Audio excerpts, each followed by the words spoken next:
Praise the Lord. Good morning. ప్రభు అయిన యేసుక్రీస్తు శుభనామంలో మీ అందరికీ వందనములు. చిన్న ప్రార్థనతో ఈరోజు దేవుడి వాగ్దానాన్ని స్వతంత్రించుకుందామా? మమ్మల్ని ఎంతో మిక్కిలిగా ప్రేమించినటువంటి మా ప్రియ పరలోకమందున్న తండ్రి, నీ ఘనమైన శ్రేష్టమైన నామాన్ని బట్టి వందనాలు ప్రభా. ఉదయకాల సమయంలో ప్రభా నీ సన్నిధిలో ఉండి ప్రార్థించడానికి మాకు ఇచ్చిన కృప కొరకే వందనాలు తండ్రి. ఈరోజు మాతో మాట్లాడండి అయ్యా, మమ్మల్ని దర్శించండి, మీ స్వరాన్ని వినిపింపచేయండి, ప్రతి భారమైన హృదయాన్ని తేలికగా చేయండి. అశాంతితో అసమాధానంతో ఉన్న ప్రతి హృదయాన్ని నీ శక్తితో నీ శాంతితో నింపి ప్రతి ఒక్క బిడ్డ జీవితంలో తండ్రి నీ గొప్ప కార్యములు చూచినట్లుగా నీ అద్భుతాలు జరిగించమని నీ స్వరాన్ని వినిపింపచేయమని యేసు నామములో ప్రార్థిస్తున్నాము తండ్రి, ఆమేన్. ఈరోజు దేవుని వాగ్దానము కీర్తనల గ్రంథము 40వ అధ్యాయము 5వ వచనం. మా ఎడల నీకున్న తలంపులు బహు విస్తారములు. Psalms chapter 40 verse 5. Thy thoughts which are towards word, they cannot be reckoned thee. దేవుడిచ్చినటువంటి అద్భుతమైన వాగ్దానం మనందరి జీవితంలో నెరవేర్చబడును గాక, ఆమేన్. దేవుడు ఈ అద్భుతమైన వాగ్దానం ద్వారా మనందరికీ తెలియజేసిన విషయం ఏంటంటే, మనందరి పట్ల కూడా దేవుడికి చాలా గొప్ప తలంపులు ఉన్నాయి. మనందరి పట్ల ఆయనకున్నటువంటి ఆలోచనలు చాలా ఉన్నతమైనవి. అవి మనం గ్రహించుకోవాలి. ఎందుకంటే దేవుడు చేసే కార్యాలు మన ఊహలకి, మన తలంపులకి, మన ఆలోచనలకి, మన గ్రహింపు శక్తికి కూడా సరిపోవండి. మనం ఆలోచించే విధానం వేరు, దేవుడు మన పట్ల ఆలోచించే విధానం చాలా డిఫరెంట్గా ఉంటుంది. మన జీవితాల్లో చాలాసార్లు మనం ఏమో అనుకుంటామో అది జరగాలని మనం కోరుకుంటాము, కానీ దేవుడు తను ఏమనుకుంటాడో మన పట్ల అది చేయాలని ఆశపడతాడు. ఈ రెండు విషయాల్లోనే చాలాసార్లు మనందరికీ తర్జన భర్జన జరుగుతుంటుంది. ఒకటేమో శారీరకమైన పోరాటం, ఒకటేమో ఆత్మీయమైన పోరాటం. మరి దేవుడితో మనం కలిసి చేసే పోరాటం ఆత్మీయ పోరాటం, దేవుడు లేకుండా చేసేది శారీరకమైన పోరాటం. మన శరీరం ఎప్పుడు కూడా మనకి లోకపరమైనటువంటి వాటిని మాత్రమే నేర్పిస్తూ, వాటిని మాత్రమే చూపిస్తూ ఉంటుంది. కానీ ఆత్మ ఉన్నత స్థితిలోకి, అంటే పరలోక రాజ్యం వైపు, అలాగే ఇహలోకంలో కూడా మనం అన్ని విషయాల్లో వర్ధిల్లాలి. రెండు చోట్ల కూడా మనం బ్యాలెన్స్డ్గా మరి ఎలాగా ఉండాలి అనేది అనుక్షణము దేవుడు ఆత్మ మనల్ని నడిపిస్తూ ఉంటుంది. కానీ మనకేమనిపిస్తుంది తెలుసా? అయ్యో, నేను ఎక్కడో వెనకబడిపోతున్నానేమో, ఇంకా నేను లోకంలో ఉన్న మనుషులతో పోటీ పడలేకపోతున్నానేమో, అంత మంచి స్థితిలోకి రాలేకపోతున్నానేమో. ఇలాంటి ఆలోచనలతో మనం ఏమైపోతున్నామంటే ఇంకా వెనక్కి వెళ్ళిపోతూ మనం చేరవలసిన గమ్యాన్ని చేరలేకపోతున్నాము. దేవుడు ఉద్దేశించినటువంటి ఉద్దేశాలు మన జీవితంలో నెరవేర్చబడటం లేదు. అలాగే దేవుడు మన పట్ల కలిగినటువంటి అద్భుతమైన సంకల్పం అనేది మన జీవితంలో జరగకుండా దుష్టుడు అనేక రీతిలుగా ఆటంకాలు కలగజేస్తూనే ఉన్నాడు. కాబట్టి మనం ఒక విషయాన్ని గ్రహించుకోవాలి. నేను దేవుడి బిడ్డను, నేను లోకంతో నాకు ఏమాత్రము సంబంధం లేదు. అంటే మళ్ళీ లోకంతో సంబంధం లేదంటే అలా కాదండి. అంటే లోక విషయాల పట్ల మనకు ఉండాల్సిన మనసు కాకుండా దైవికమైన చింతనలో మనం ఉండాలి అనే విషయాన్ని మనం ఆలోచించాలి. దైవ చిత్తానుసారంగా చేసే ప్రతి కార్యము మనకి ఇహలోకంలోను పరలోకంలో రెండు చోట్ల ఆశీర్వాదాన్ని ఇస్తుందన్నమాట. అయితే మనం సొంత కార్యాలు శరీరపరంగా చేసుకున్నప్పుడు ఏమవుతుందంటే ఇహలోక పరంగా మనం ఏదో వర్ధిల్లినట్లుగా అనిపిస్తాం, కానీ మనము వర్ధిల్వాల్సినటువంటి స్థాయి మాత్రము మన జీవితంలో ఉండదు అనమాట. ఎందుకంటే దేవుడు మనల్ని బహుగా బ్లెస్ చేయాలని ఆశపడతాడు. మనం ఏదో కొంచెంతో సర్దుకోవాలని మనం ఆశపడతాం. కానీ ఎప్పుడు కూడా దేవుడు చేసే కార్యాలు మనకి అర్థం కావచ్చు. స్టార్టింగ్లో ఎలా అనిపిస్తుంది అంటే, ఏందబ్బా, ఎందుకబ్బా దేవుడు నాకు ఇలా చేసేస్తున్నాడు, నేను ఏదో అనుకుంటే దేవుడు ఏదో చేసేస్తున్నాడు, ఇంత తక్కువ నేనంటే, ఇంత లోకువ అని అనిపించే రీతిగా ఉంటాయన్నమాట కొన్నిసార్లు మన జీవితాల కార్యాలు. కానీ ఒకటేంటంటే దేవుడు స్టెప్ బై స్టెప్ ఆశీర్వదిస్తాడనమాట. మనం మరి ఆదికాండంలో చూస్తే ఇస్సాకుని దేవుడు ఎలా ఆశీర్వదించాడంటే, మరి ఆ సంవత్సరంలో కరువు ప్రాంతంలో ఎవ్వరికి కూడా పంటలు పడినటువంటి సమయంలో మరి ఇస్సాక్కి 100% ఫలం ఇచ్చేటట్టుగా చేశాడు. మరి ఆయన ఎట్లాగా బ్లెస్ చేశాడంటే, మరి ఆయనని ఉన్నత స్థితిలోకి ఆశీర్వదించినప్పుడు దేవుడు ఒక్కొక్క మెట్టు ఎక్కిస్తూ ఆశీర్వదించాడు. దేవుడు మాటలు ఆ మాట చూద్దాము బైబిల్లో నుండి. ఆదికాండము 26వ అధ్యాయము 12వ వచనం చూద్దాం. ఇస్సాకు ఆ దేశమందున్న వాడై విత్తనము వేసి ఆ సంవత్సరము 100 ఫలం పొందెను.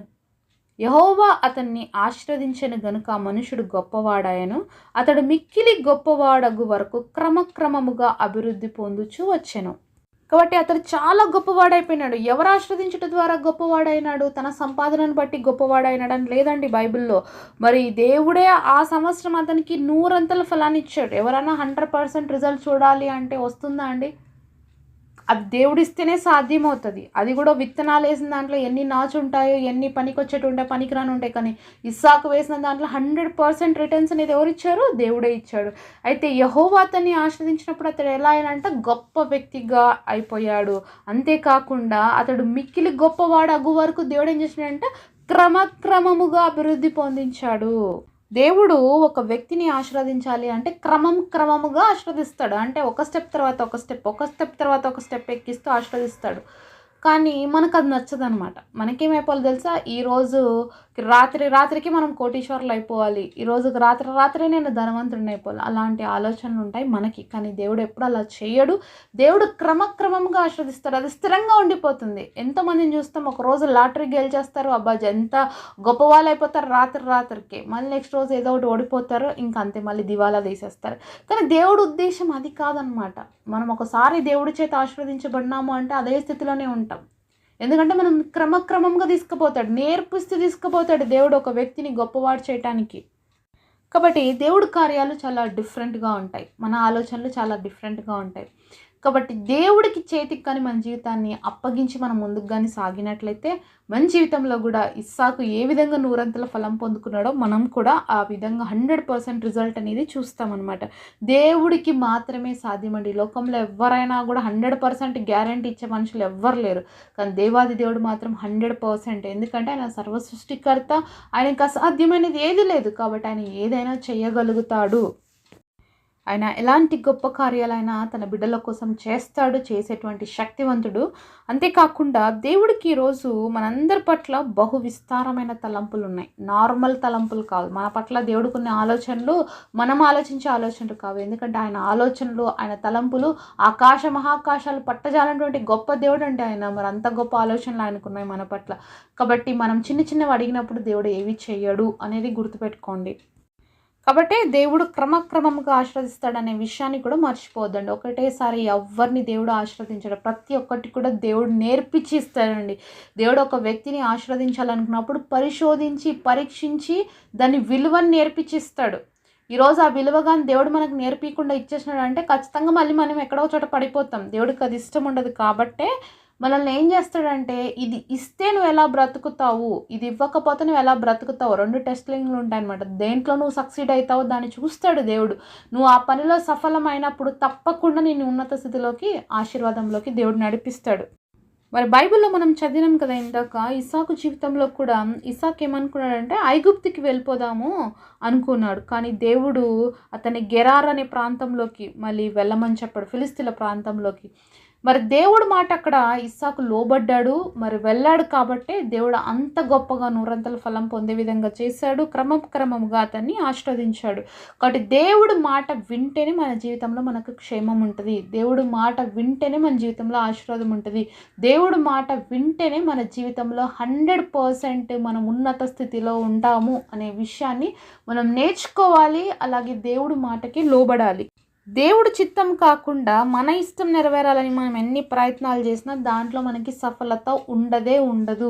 కాబట్టి దేవుడి మాటకి లోబడదాము, దేవుడి చిత్తం చేయటకు లోబడదాము. ఆయన మాట వినుటలో మనం ఖచ్చితంగా మరి సక్సీడ్ అవ్వగలిగితేనండి మనకి ఇంకా తిరుగు ఉండదు. కాబట్టి ఎందుకంటే ఆయన తలంపులు అంత గొప్పవి. కాబట్టి ఆయన మాట విని ఆయనకు లోబడినప్పుడు తప్పకుండా అంత గొప్ప ఆశీర్వాదంలోకి మనం ప్రవేశించబడతాం.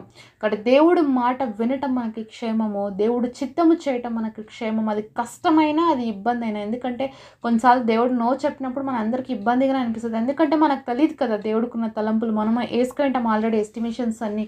కాబట్టి అవి దేవుడు నో అని చెప్పినప్పుడు మనకు చాలా బాధ వేస్తుంది. కానీ మనం వాటిని పక్కన పెట్టి నేను దేవుడి చిత్తం చేయటమే నాకు మేలు అనుకొని చేసినప్పుడు తప్పకుండా మన జీవితంలో ఆశీర్వాదం అనేది చూస్తాం. ఈ వాగ్దానం ఎంతమంది జీవితంలో నెరవేరాలని ఆశపడుతున్నారండి? మనందరికీ ఆశ ఉంది కదా, దేవుడు యొక్క బహు విస్తారమైన తలంపులు మనందరి జీవితంలో నెరవేరాలని. మరి దేవుడు తలంపులు మన జీవితంలో నెరవేరాలి అంటే ఖచ్చితంగా మనం ఏం చేయాలి? దేవుడు మాట వినాలి. దేవుడు మాటలు విని ఆ ప్రకారంగా నడుచుకున్నప్పుడు ఈ గొప్ప దీవెనలు మనం పొందుకుంటాం. అట్టి కృప దేవుడు మనందరికీ దయచేయునుగాక. పరిశుద్ధుడైన తండ్రి, మీరు మాట్లాడిన ప్రతి మాట కొరకు వందనాలు నాయన. ఈ వాగ్దానం మా అందరి జీవితంలో నెరవేర్చబడాలని ఆశతో నీ వైపు చూస్తున్నాం. అయితే నీ మాటలు విని ఆ ప్రకారంగా నడుచుకోవడానికి, నీ చిత్తము చేసి తండ్రి గొప్ప వాగ్దాన ఫలాన్ని పొందుకోవడానికి మమ్మల్ని అందరినీ ఆశీర్వదించి దీవించమని యేసు నామంలో ప్రార్థిస్తున్నాము తండ్రి. ఆమేన్.